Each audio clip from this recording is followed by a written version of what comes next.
Good morning, FYC fans, and happy Valentine's Day. We are live with a brand new episode of FYC. We just have a couple more episodes of FYC to go until the Academy Awards on March 2nd. Of course, the amazing Perri Nemiroff, the mighty Jeff Snyder. Here we are for a brand new episode. Boy, the game sure has shifted since the last episode we recorded of FYC. Before we get into our predictions through Best Actress and Best Actor to see how each one of our nominees fare on winning or maybe not, I want to start with the mighty Jeff Snyder and say, let's see, Anora wins Best Picture at the Producers Guild, Best Director at the Directors Guild, and I know Critics' Choice won Best Picture. That was a big surprise. I'm wondering, Jeff Snyder, if you think the game is over and Anora is the frontrunner to win Best Picture at the Oscars. There's no question it's the frontrunner. I'd argue it was probably the frontrunner all along. It was the original frontrunner coming out of Cannes. But no, it's definitely not done because let me remind you of a little movie called 1917. Right. Well, remind us about that, which Jeff. Also won the PGA and the DGA, but I don't recall it winning Best Picture. No, it did not. Parasite won Best Picture. There you go. So I think that voting for Best Picture it's just a weightier thing than voting for one of these guild awards. And so whenever anyone uses the precursors as like a formula where A plus B equals C, it doesn't always work like that. That's not how the equation works. Well, what I think it's interesting, and we have to point this out, is that after the big wins, for the Critics' Choice and the Producers Guild and the Directors Guild, all three of those votings, especially the Producers Guild and the Directors Guild, the voting windows closed on those guilds before the whole Amelia Perez thing totally blew up. So what that means is that these voters already had Anora in their sights for Best Picture. They were voting for Anora anyway, and not for Amelia Perez. And I think now that everything's sort of happened, that Anora has really sort of taken the baton and run with it. What's your take on that, Perri? I think it's undeniable that it's the front runner at this point. I don't think I could have my rankings any other way. I finally switched Wicked from the #1 spot and put Anora in #1 for Best Picture. I mean, obviously I agree with Jeff to an extent that it's not some sort of A plus B equals C formula. Nothing is ever that simple or black and white in this race and with figuring out predictions and stuff. But there's still a good deal to stand on there. And I do think it's going to wind up going in Anora's favor ultimately. Well, what's another interesting thing and a crucial point to mention here is that the Producers Guild is the only guild award that is voted for in a preferential balloting system, which is the way that the Academy Award for Best Picture is voted on. So it really is comparing apples to apples.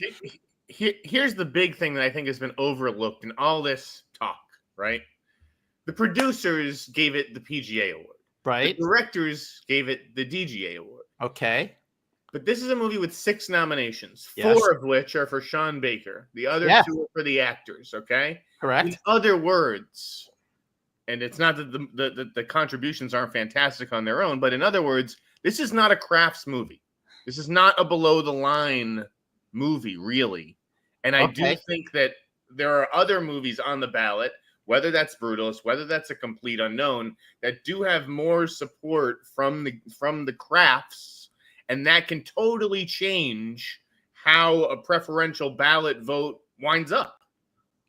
Okay, good point. Good point. Well, when you have a movie like Wicked or Nosferatu, which both of those are very much I would call them crafts. They frown upon the words below the line. Now it's called crafts. At least that's what the 42 West publicists have sort of informed me politely to refer to it as crafts. But regardless, even though Perri, I asked if Anora is the front runner, the question really, Perri Nemiroff, is it a lock to win? No. Oh no. No. I don't really think there are very many locks this year. Well, I think Kieran Culkin is a lock for supporting actor. Yeah, I do. I feel a bet coming on. Could this be a bet? And I do feel that even though there has been certainly a lot of talk unfavorably about Amelia Perez, I do think that deservedly Zoe Saldana is a lock for supporting actress because I think people are separating her from the controversy. Although, look, Ariana Grande could easily take it too, and she deserves it too. So, Jeff, what do you think about that? About wait, are we going to do about categories? supporting about the supporting categories? I don't think either is a lock. I mean, I think Zoe is the closest thing that we have to a lock in acting, and she's from Amelia Perez. So, Okay, Perri, what about you? I would say Kieran is closer to a lock at this point than Zoe, but I'm also, and like, even let's say we get to supporting actor and I say Kieran's my number one. I still think that gap has closed a little bit. He doesn't feel as firm of a lock as, like, let's say Divine Joy Randolph, who was just like running away with the season and there was just no wavering whatsoever. And like, there was so much fanfare and I saw her everywhere. I'm not seeing the exact same thing or the exact same level of noise with him. I don't feel like Kieran Culkin is making This Is for a Real Pain. He's nominated for supporting actor. I don't think he's making as much noise as, like you mentioned, Divine Joy Randolph, but he is winning everything that he's been nominated for so far. So I do think he's winning everything. Demi Moore is winning everything, but again, the Oscars are different. They may love Honora so much, but Jeff, all right, hang on. Let's just get into what we are here for, okay? Which is to run through the Best Actress and Best Actor categories one by one and say why each one will win and why maybe they won't.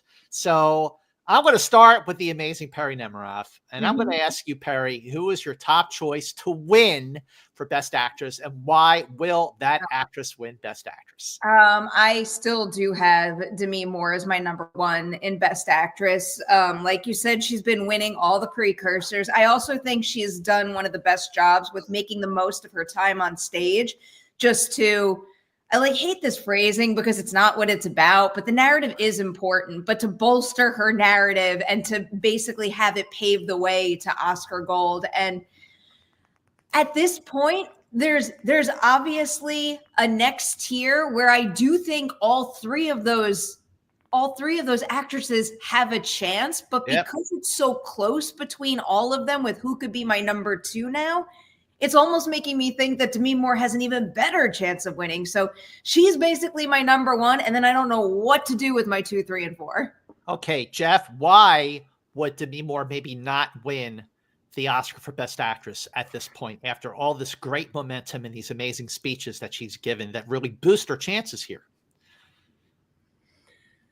Because as good as the work is for her, it may be the weakest performance in the category. The weakest? Why do you say weakest when people are saying that it's her finest performance? There's nothing. You're comparing against two completely different pools. It's not. It's like that Pamela Anderson thing. Yes, it's easily Demi Moore's best performance compared to everything that she has done. But when I look at those other 4 performances, I think that they're better than Demi Moore's work in The Substance. All right, then in that case, Jeff, who is okay, so I just want to say, so Demi Moore, she won the Critics' Choice Award. She won the Golden Globe for Best Actress in a Comedy. She's nominated for a SAG Award, which is next Sunday, February 23rd. And then the BAFTAs are this Sunday, and she is nominated for a BAFTA. In fact, all of the Best Actress nominees. Oh, no, I'm sorry. Fernanda Torres is not nominated for a BAFTA, and she's not nominated for a SAG Award. But 4 out of the 5 dentists who chew gum say that the Best Actress nominees are nominated for BAFTAs and SAG Awards. So I feel like I love to be more in The Substance, and I think, my head is saying that she's the front runner to win Best Actress. But in my heart, especially after last weekend, I'm very happy to see that Honora has always been the choice for picture and director. And so if it's the choice for picture and director, how is she just like, we're writing her off for Best Actress? Why could she not win this award? Wait, who are we talking about? We're talking about Demi Mikey. Moore? Oh, Mikey. well, I'm not saying that she's not going to win this award because Mikey Madison is my number one choice to win at this point. Mm. So, granted, she has not won. She didn't at the Golden Globes. Nora won nothing. It won one award at the Critics' Choice, but then just to see how well it did with the guilds, I think it's going to be really telling to see how the BAFTAs choose because there is a lot of overlap now between BAFTA voters and Academy voters, and then the SAG Awards next weekend are really going to. These two next awards are really going to change the game. But I was flip flopping here between Demi Moore and Mikey Madison to win.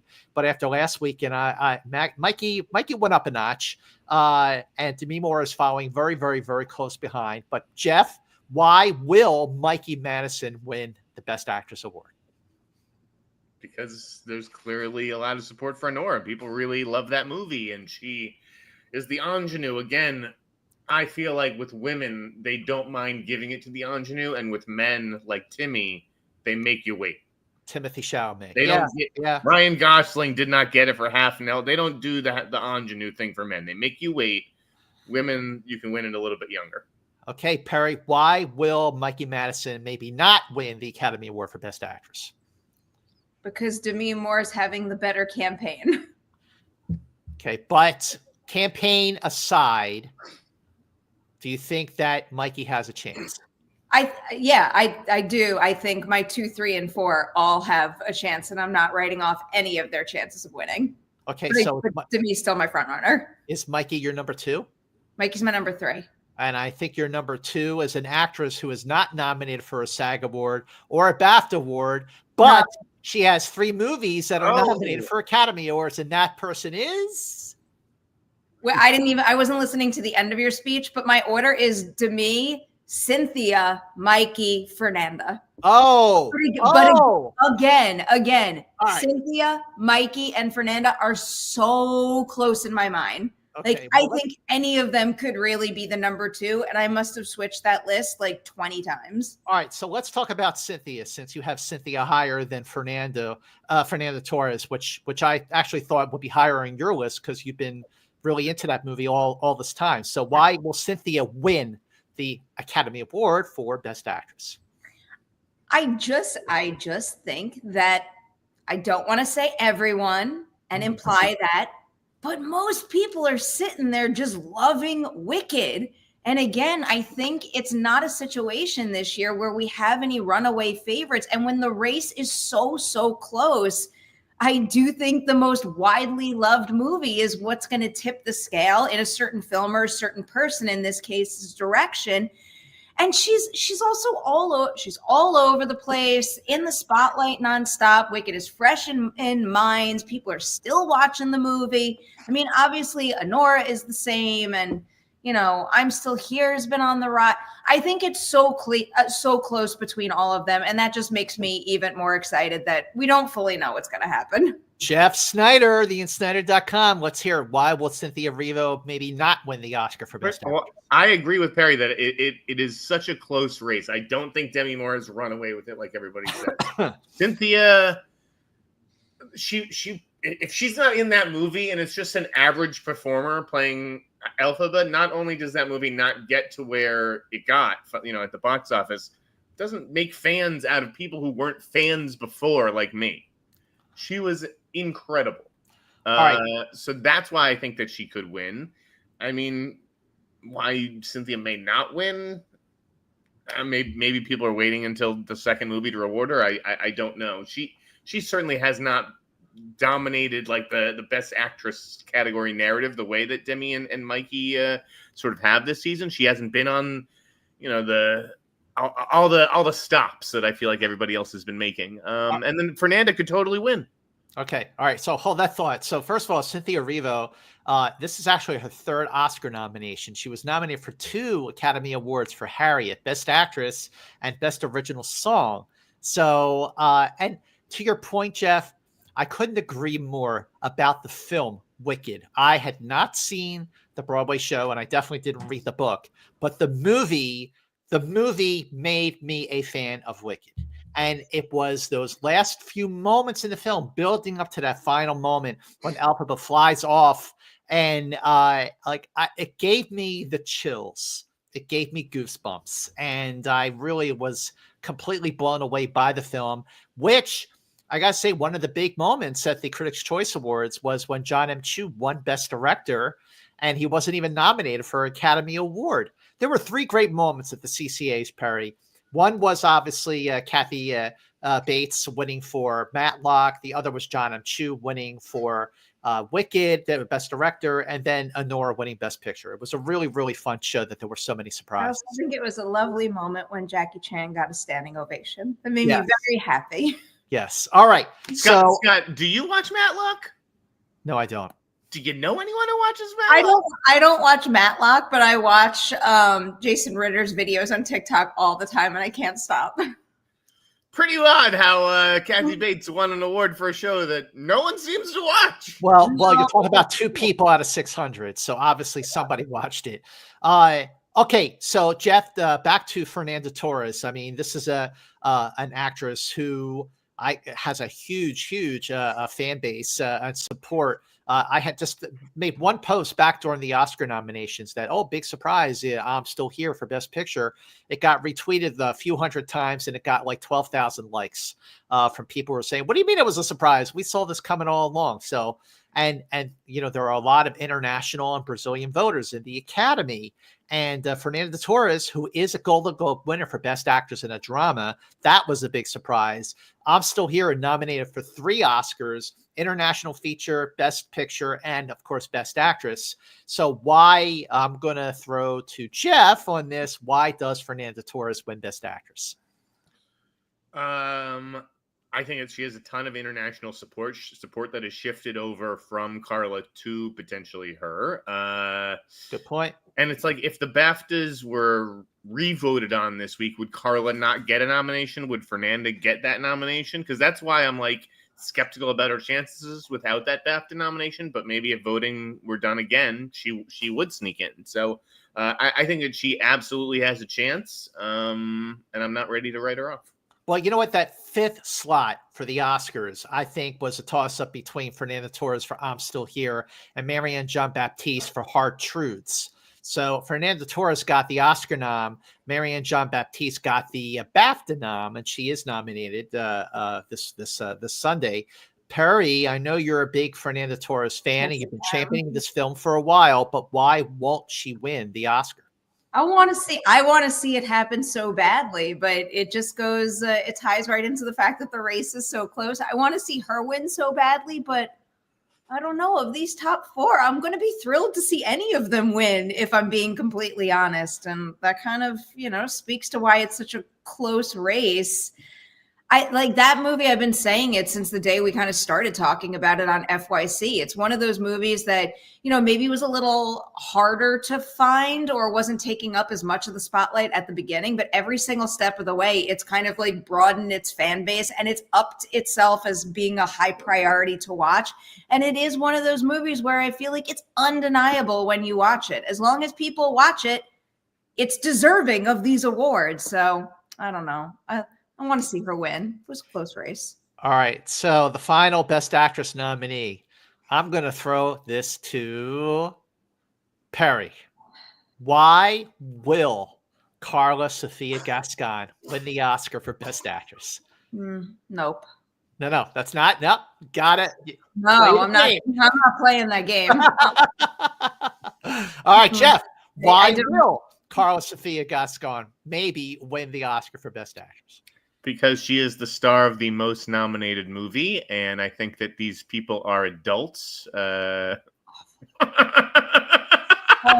know, Jeff. Sorry. And they will put aside her social media use and judge the performance. It's not social media use. It's standing behind vile viewpoints that are harmful to others. It shouldn't be honored. Okay, moving on then. Yeah, right, but that's not what the award is. I do think that's what's going to happen here, and it is what the award is. The Oscars have great weight in this industry and this world, and I do think linking the Oscar to certain beliefs can be extremely problematic and deeply upsetting for me as a major film fan and who has a lot of belief in what that honor stands for. look, I agree. I agree exactly with what you're saying, Perry. But there are still sometimes questionable winners, like when Roman Polanski won Best Director for The Pianist back in 2002. So it was already well known what history that guy had, These and are he words I still don't won. understand. These awards are for the work. It's not about anything else but what is up there on the screen. Everything else doesn't matter. Every award is also about what a person stands for, what they use their platform to promote.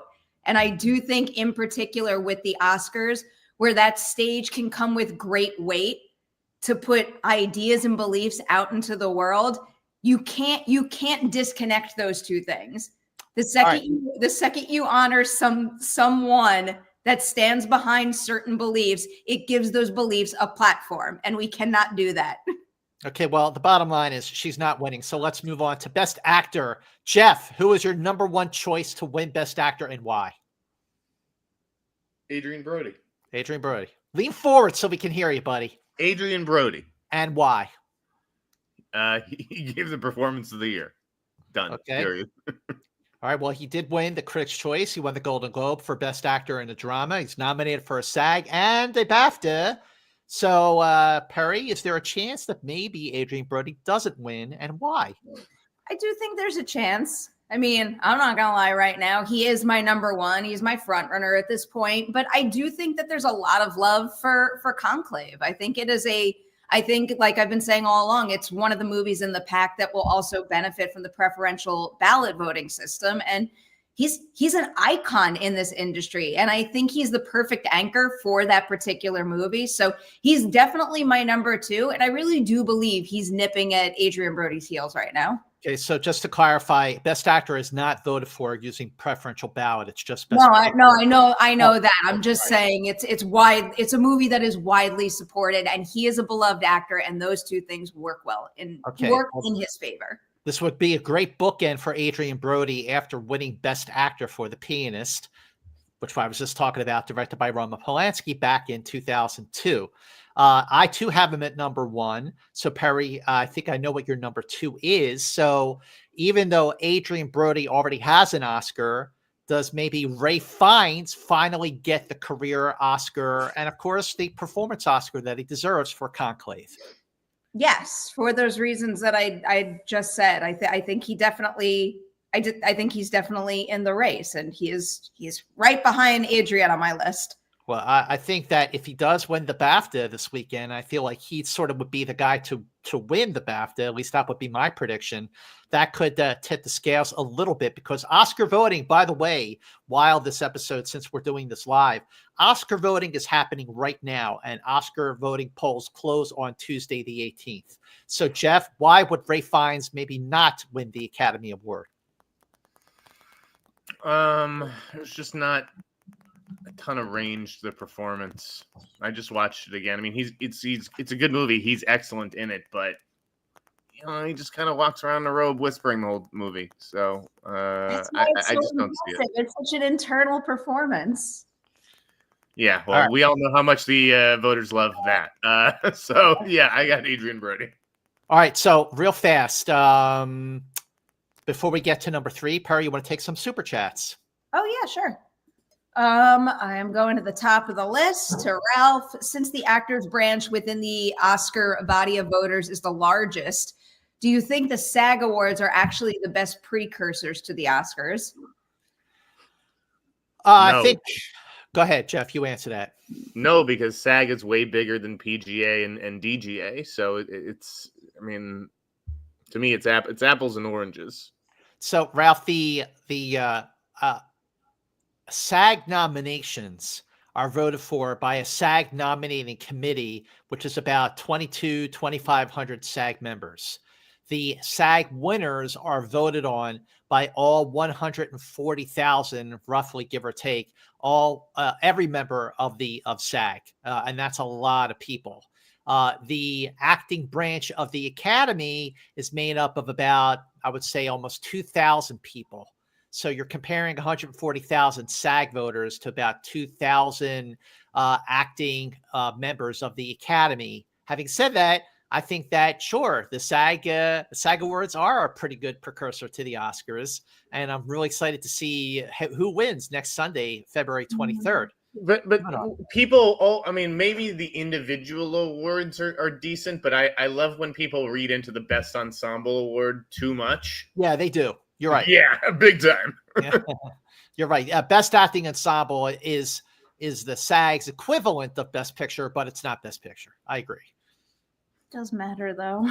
It does matter. Well, it matters because 5 years ago, Parasite won the Best Acting ensemble, and then it won 4 Oscars, including Best Picture. Okay, take it away, Perri.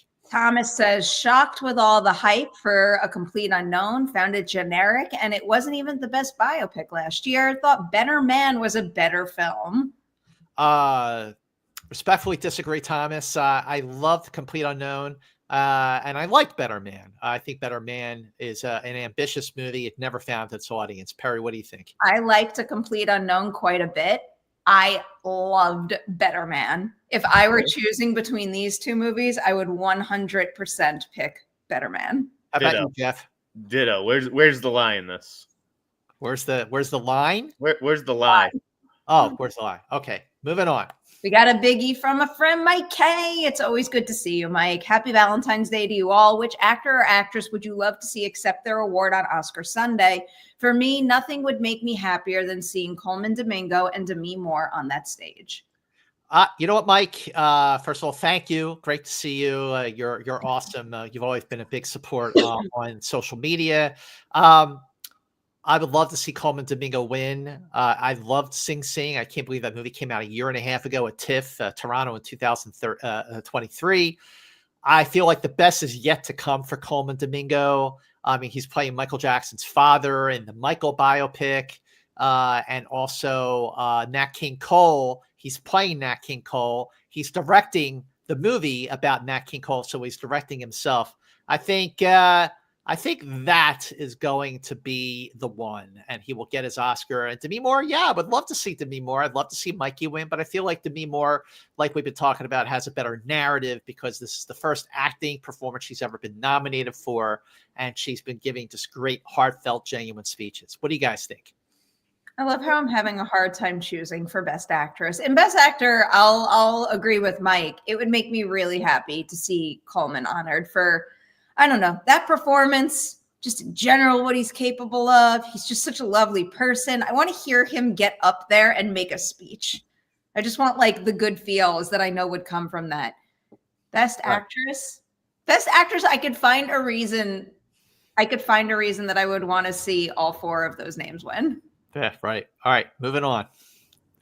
Moving on, we're going back to Ralph. Also, is it just me, or does this feel like the most unpredictable Oscars race in a long time? Yes, and that makes it fun, Ralph, because you don't have an Oppenheimer, sort of taking the reins. Or, probably Everything Everywhere All at Once was definitely a front runner, even though I was rooting for Top Gun Maverick. Mm-hmm. Hey, it's okay. Jeff, what do you think? Yes. Okay. All right. Mark says, happy Friday, FYC. Hope you're all doing well, and I hope Jeff's internet is working. Yeah, I crapped out mid-show last night. Not cool. My internet wasn't working this morning. Mine seems to be okay. All right. One more, and then we'll get back to it. All right. Okay. One more is from Max. Is Brady Corbet a lock to win director? Any locks you are all confident in winning at this point? Okay. Perri, what do you think? What's your locks? The Wild Robot. See, I don't even think Wild Robot is a lock. I think it's run away with too many things at this point. It has. True. Jeff, what about you? Any locks for you? Didn't capitalize on all of this early season success it had. All right. I don't think that there necessarily are a lot of locks, but I would be very surprised if The Brutalist didn't win Best Score. Best Score? Oh, Score. Sure. Yeah. I still think my locks, like I said before, are Kieran Culkin for supporting actor and Zoe Saldana for supporting actress. And mentioning, look, the Iron Giant, the Wild Robot had an amazing weekend. It won Best Animated Feature at the Critics' Choice Awards. Won 9 Annie Awards, swept the Annies. The only reason it didn't win all 10 Annie Awards it was nominated for is because it was nominated twice in the same category.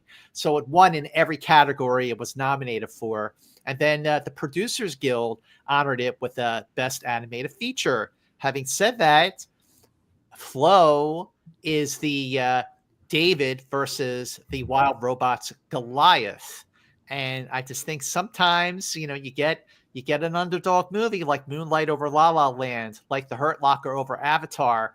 And Flow is I love the Wild Robot, but emotionally, and of course I'm thinking with my heart here, Flow moved me emotionally like no other film since like E.T. the Extraterrestrial.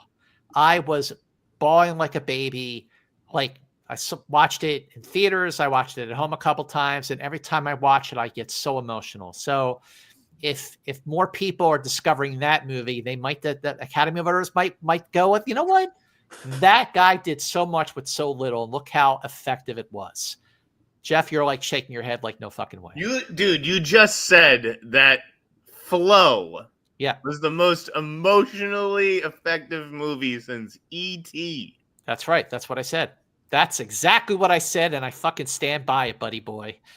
I loved it. And I've got 4 cats, so I'm definitely a cat person. Well, I mean, I love dogs too. I got a dog too, but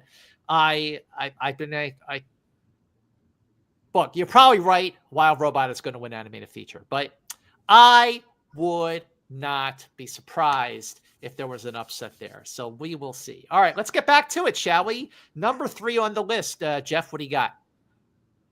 I don't even know what we're talking about, dude. Best actor. Best actor, yes. Best actor. Pay attention, guys. Number 3 is Timmy. All right, why is he winning? Why is he winning? Because Hollywood's finally ready to anoint him as its next great movie star. All right, Perri. He's not winning. I know, Perri. The look on your face is priceless. Well, no, I'm also our live chat moderator, as we discussed. So if I ever have a different expression on my face, it could be because of that. Timmy's my number 3, but I don't think he has a chance. I think it's between our top 2 in this category. So a couple things here.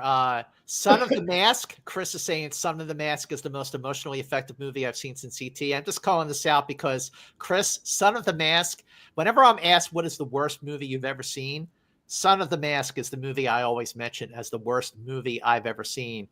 Felix Gatto, Flow over Schindler's List.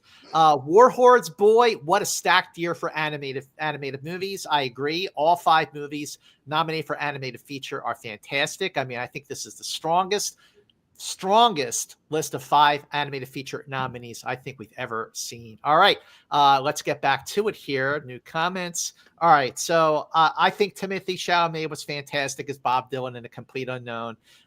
His transformation was one for the books, but I just I'm not ruling him out completely, but I think that Adrian Brody and Ray Fiennes are definitely having a better chance to win here. Perri, what do you got at number 4? Number 4 for me is Coleman. Again, yep. I would love to see it happen. Not this year. All right. Coleman is nominated for a SAG Award, BAFTA nom. He was nominated for a Golden Globe and a Critics' Choice.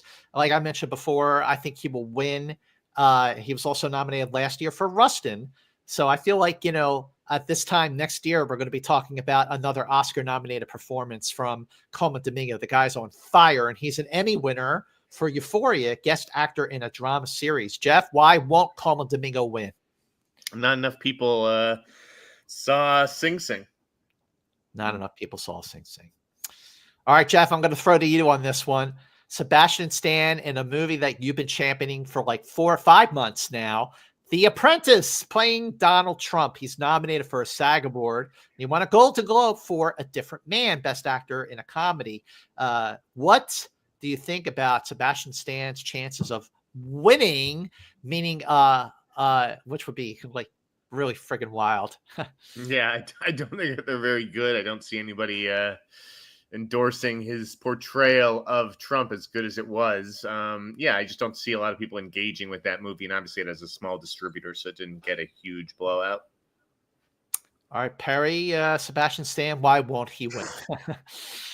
The nomination is the win. I think he's in my 5 spot now. He was on the cusp all along, and the top 2 are just that's where the race lies. Yeah, look, I think it speaks. I think it's pretty cool that both Sebastian Stan and Jeremy Strong were both nominated for The Apprentice. Jeremy Strong for supporting actor. There was so much controversy. Oh, the movie didn't do well. Nobody saw it. Didn't make any money. Yet both these actors still made it into the Academy Award nominations. That's huge. So, as I mentioned, the BAFTAs are this weekend, and I just want to ask both of you. All right, so the nominees for Best Feature Film at the BAFTAs are Conclave, which led the way with 12 nominations. Then Emilia Perez, 11 noms.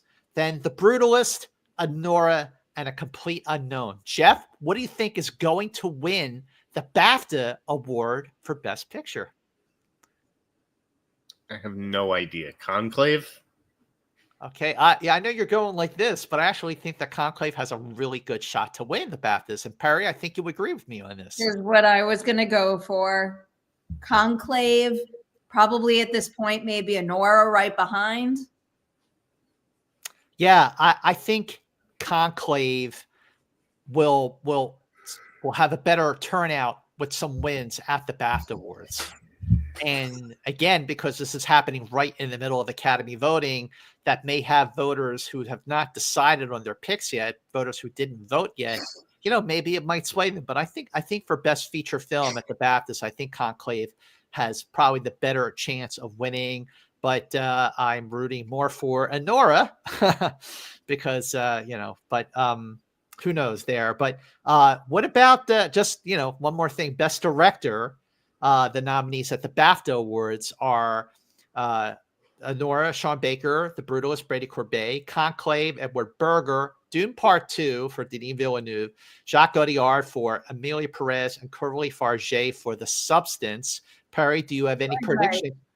I'm looking up the nominees so I could read all those names. Hold on. Where's director? Okay.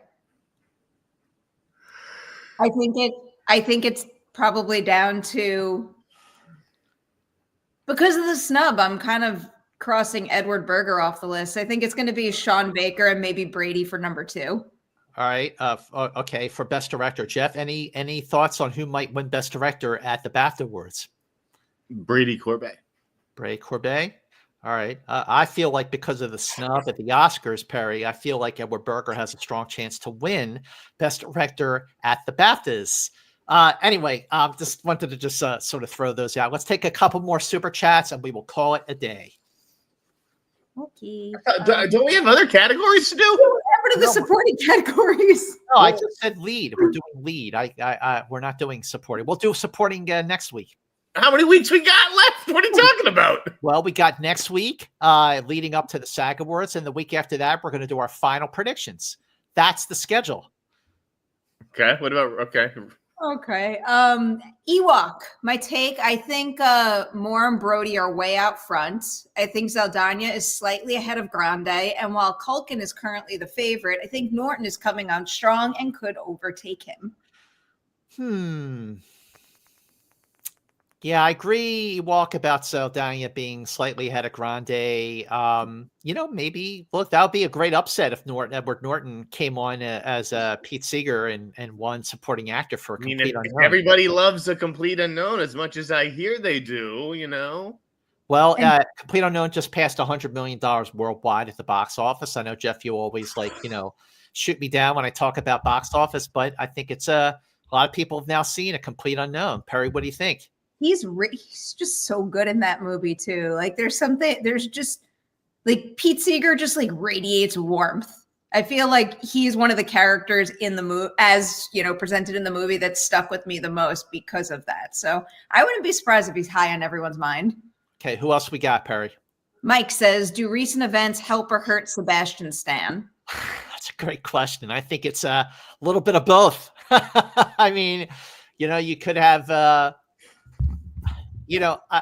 feel like Sebastian Stan in The Apprentice, he was so good at the performance, at the arc of it, about the subtleties, building up to the Donald Trump that we sort of quote unquote know as today, that it's beyond impressive. But there could be voters who are like, absolutely not. Sebastian Stan can't be helped or hurt. He's already winning. He's winning? Come on, he's not winning. Jeff, you really think he's going to win? No, not winning the Oscar. He's winning, as in he got nominated for an Oscar. For right. Can't help or hurt him. It's over for him. All right, Perry, any thoughts there? No, yeah, like his race is what it is. The nomination is the win. It's done. Yeah, all right, let's do another one.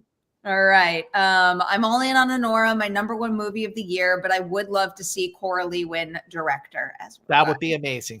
I'd be very happy. I hope she takes screenplay, if not director. Jason says, hi, Scott, Jeff, and Perry. I believe Zoe Saldana wins Best Supporting Actress and Kieran Culkin wins Best Supporting Actor. An upset or two could happen. Agreed. I agree with that. An upset or two could happen because, like Jeff certainly pointed out, there's so many, and like one of our watchers just now pointed out that so many of these categories are not locks, and this is the most unpredictable Oscar race we've seen in a while. We got two more from Jason. I believe Demi Moore will win Best Actress and Adrian Brody wins Best Actor. I think this is a very fair prediction here. Yep. Oh, and we got a schedule update. Thank you for this, Jason. The 29th Art Directors Guild Awards are today, and the 78th BAFTA Awards are on Sunday. That's correct. The BAFTA Awards are on Sunday. I cannot wait to see the turnout for the BAFTA Awards. Very exciting 2 weeks right now, and yep, I need to see what wins everything. Drew, after watching Farge take the stage at Critics' Choice, I'd love to see her upset in screenplay or even director. Both are long shots, but upsets happen. Keep up the great work, y'all. Thank you, y'all. And Drew, you're right. Upsets do happen. That's always fun when an upset happens. I mean, we got a dog drinking soda. How's that for an upset? I was going to say, I'm a big fan of that image. Jason says Guild Awards predominantly indicate Oscar winners. However, never underestimate how the BAFTA Awards can indicate winners in a few categories. That is very true. Yep. Well, we've got some predictions here. Mikey Madison, Timmy Chalamet, Yura Borisov, and Monica Barbaro. Are you thinking Fatya with your head or with your heart? Because I like where your heart is. Maybe this guy's drug stash. I mean, it could be the season of upsets. Who knows? Love the show. My favorite source for awards talk. Do you think an award for best quality by volume for an actor, actress is a silly idea? Sebastian Stan and Nicholas Holtz this year had me thinking. I mean, it's a nice thought. No, it's not. Next. Well, I mean, I don't think there should be an award for that, but I think it's a nice thing to celebrate when someone has an absolutely killer year where they deliver so big. Because I'm thinking about Sebastian Stan. I mean, look at how different these two performances that we're celebrating right now are. That's just so cool. I just get very excited when in a single year I get to celebrate someone with so much range like that. All right. Any more there, Perry? We do. We have two more just supporting the channel. You guys are the best. Also, here's to hoping Cynthia and Ariana win. I like that. Thank you very much, Cisco. And finally, Alan. Regardless of the films, can't wait to watch Conan O'Brien and team slay the hosting duties. His humor will get us through. Maybe Triumph will be there. Triumph has to be there. Yes, wait. There's so many good movies for him to poop on. I just cannot get enough of that Triumph video where he's talking to the Star Wars fans, waiting out in line. That is probably the single funniest thing I've ever seen in my life. Is Jermaine in that line? Jermaine? Yeah. For real? Yeah, I swear, there's someone in that thing that is known in the community, I think. Between maybe it's not Jermaine. Triumph, the insult dog at the in line for Star Wars, and William Shatner on Saturday Night Live back in 1986 telling Star Trek fans at a Star Trek convention to get a life are the funniest things I have ever seen. So here's the schedule. Okay, so just really quickly, because this is our last super chat. I Okay. see the movie Kenan says, I see Brutalist for Best Picture and Baker for directing Anora. very, very, very possible movie Yep. canon. Very possible. So here's the deal. Okay, so next week we're going to do this rundown like we did for lead actor and lead actress, for supporting actor and supporting actress. The time is already running a little high here, so we're going to wait till next week for that. We already did touch on supporting actor and actress a little bit here. So next week, we're going to do supporting actor and supporting actress. We're going to talk a bit about the results of the Bafta nominations, predict the SAG Award winners, which will be that Sunday. The week after that, we are going to do our final Oscar predictions, and we're going to do them a little bit early so more people have time to watch and spread the love for FYC and for Perri's YouTube channel. Subscribe right now. And then our final episode of FYC will take place the day after the Academy Awards on March 3rd. That is the schedule. Just 3 episodes of FYC to go, and that is a wrap. So make sure you spread FYC on all your social media channels, because, you know, we really are the most fun and informed Oscar pundit show that you will find anywhere. So please spread the word. Even if you think other people are watching, we really appreciate your support to spread the word. Make sure. Thank you, James Proctor. Jeff is the best. And let's see, subscribe, scroll down a little bit right now while we have your attention, and subscribe to Perri's channel. Make sure you subscribe to Jeff Snyder's newsletter, theinsnyder.com, and make sure you watch his show. Big news coming tonight. Big news. In fact, Perri, I can't wait to tell you what it is after we wrap here. I kind of knew that's where your mind was going, and you were going to tell me that. Okay, wait, hang on. And okay, oh yeah, and make sure you watch Jeff's other show, The Hot Mic, with my great friend Johnny Roca. Make sure you catch me on some mornings on KTLA, some nights on KTLA. You can watch it on the KTLA Plus app, and you can watch it at KTLA.com. And until the next episode of FYC, thank you all for watching live. Thank you for your super chats. And until next time, FY, see you later.